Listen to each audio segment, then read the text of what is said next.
So is Northwest Florida in high risk for hurricanes?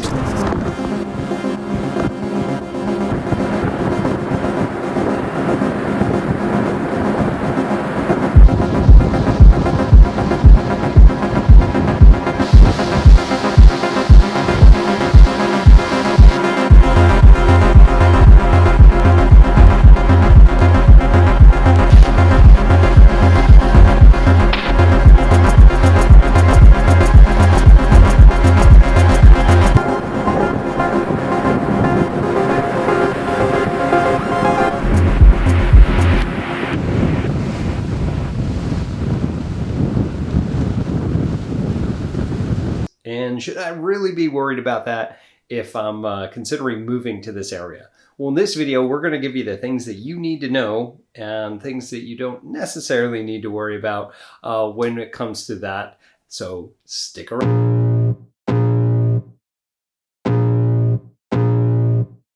I can feel the blood creeping up from the heathens. Got will, got fight, got pride, got reason. If they wanna go eat, then you know I'm gonna feed them. What's up, everybody? This is Tim Whittemore with the Whittemore Group right here in the Destin-Fort Walton Beach area. If this is your first time to our channel, we do tons and tons of videos about everything you need to know about our area. Now, as a military veteran of 14 years and now a military spouse, I've moved so many different places. And every time I moved somewhere, there was always such a lack of information of where to move to and what to anticipate. That's why we created this channel for you. So go ahead and hit that subscribe button, click that little bell so you're notified every single time we got a new video coming out.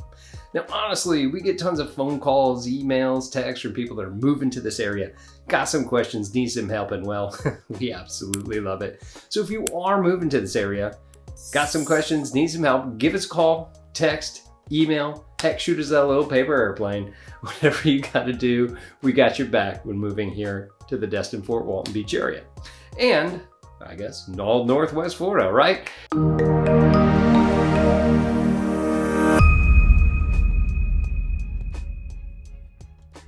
So let's talk about hurricanes in Northwest Florida. What I'm referring to is more the Emerald Coast area, which is anywhere between Pensacola all the way out to Panama City and just pretty close to Tallahassee.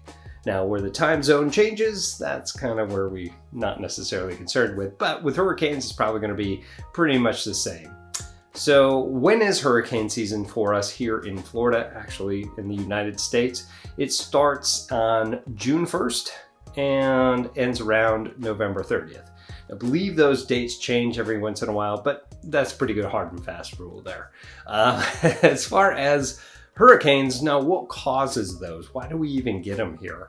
Well, what happens is that we get some warm water, you get moist, warm air, and light upper level winds. And this whole thing starts to begin when masses of that warm, moist air comes up from the ocean surfaces and then starts to rise pretty quickly.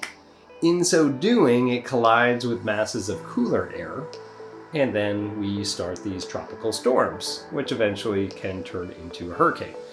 So what classifies as a hurricane? So there's 5 categories, and they also name them. And I don't know why they name them, but they name them, right? So your category 1 is when you have stable, sustained winds between 74 to 95 miles per hour. Now, anything less than 74 is just going to be considered a tropical storm. However, in that range is now considered a Cat 1 hurricane. Going up to Cat 2, we've got winds anywhere between 96 to 110 miles per hour.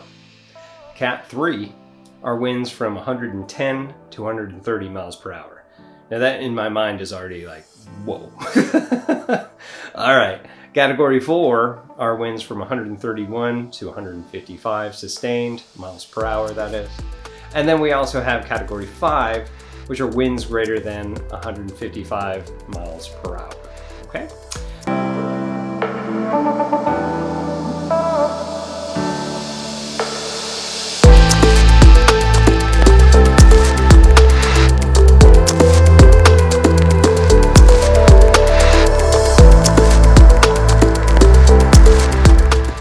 are some of the major hurricanes that actually hit our area? So some of the major ones that did come through, we have in 2018, we had Hurricane Michael. Now, Hurricane Michael came through and hit Panama City. And it was a Cat 4, and right before it hit landfall, I believe it went into a Cat 5. It had 140 mile per hour, or 140 knots sustained wind, which was pretty incredible. It actually came through and took the tops off of some trees. If you drove down, it was absolutely insanity. Tyndall Air Force Base that was out there, just completely decimated. It was a nasty storm, and that was in 2018. Prior to that, it'd been a long time since we'd seen a storm. It was 2004 with Hurricane Ivan. Now, Hurricane Ivan wasn't quite as bad as what we had as Hurricane Michael, but as far as the areas that it impacted, the Destin-Fort, Walton Beach, Pensacola, it was pretty rough.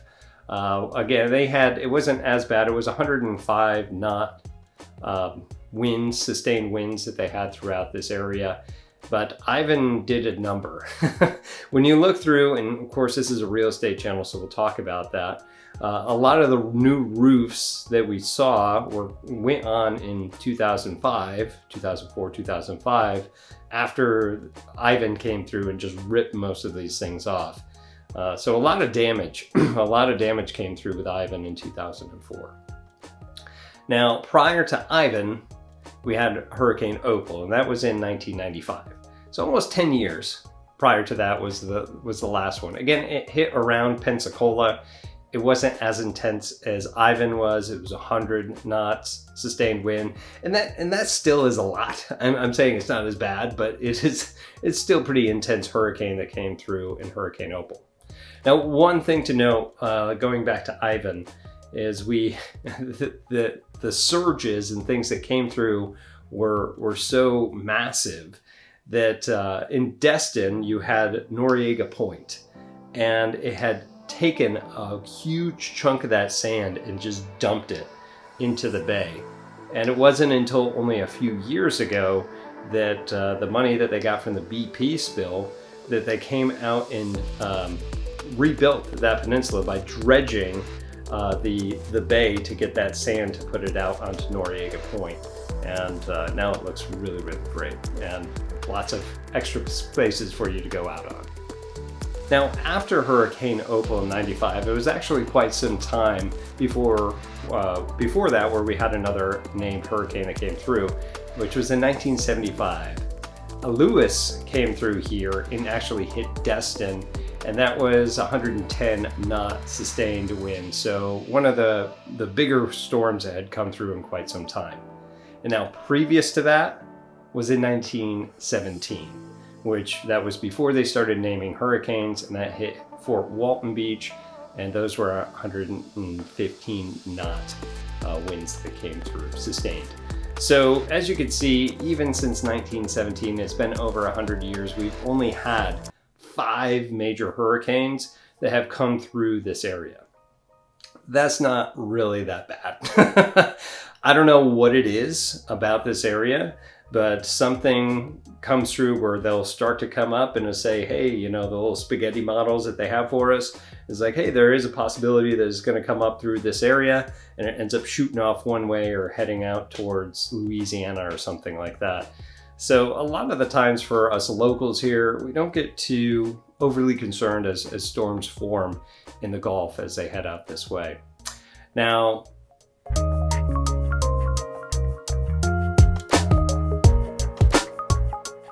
I guess the biggest question is, and as the title of this video goes, is Northwest Florida in danger? I mean, who really knows? Who can predict the weather?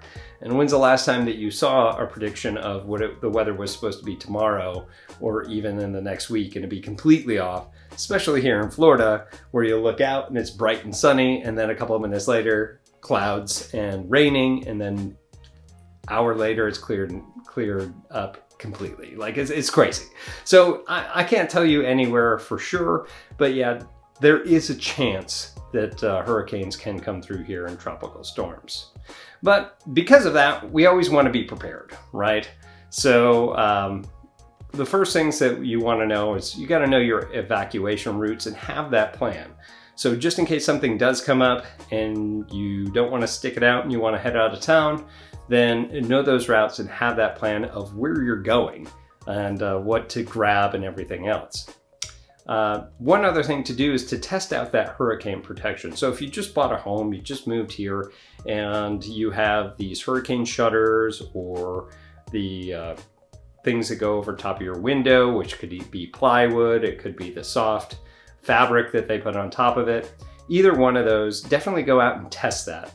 The time that you don't want to be testing it and seeing if it fits or if you have the correct hardware is right before a hurricane hits, where everybody else is going back out trying to get that in, or trying to get those extra pieces if need be. So go out and test them, put them on, see how long it takes for you to put that stuff on, and you can put that out in your plan of this is what we got to do prior to. Also, make sure that you have a bag with applicable items for you and the whole family. In the military, we called it a go bag because we're getting ready to go and we got to go quickly, right? So make sure that you have those things. A couple of things to keep in mind is to have battery chargers, and that's just could be a charger for your phone. This is a battery, like a lithium battery that you can charge as you're getting out of town if you can't get to an outlet or something like that, stuck in traffic, things of that nature. Having a battery operated lights is going to be really, really crucial, especially as the wind comes in, the power goes out. Same thing, these go bags could be, hey, we're getting out of town or we're hunkering down, right? That also having cash, just know with the electricity going out, there's probably not going to be a whole lot of ATMs still operating, so having cash to get gas and things that you need will be vital. Have a radio, a battery operated radio, so you can hear the alerts of when it's free to move and things like that. Have your important documents with you. Any medications that you may need for yourself or your kids or your pets, right? Make sure you have water with you as well. Expect that you're going to need at least a gallon per day per person. Have some food, at least some snacks to help you kind of through everything, and of course additional clothing, because strangely enough, when everything comes through, you get soaking wet, even though it's 80 degrees with 100% humidity, you can still get cold. So make sure that you do have some warm clothes to put on, at least some dry clothes to help you through that time. Also be aware of surge areas throughout your area and areas of high flooding.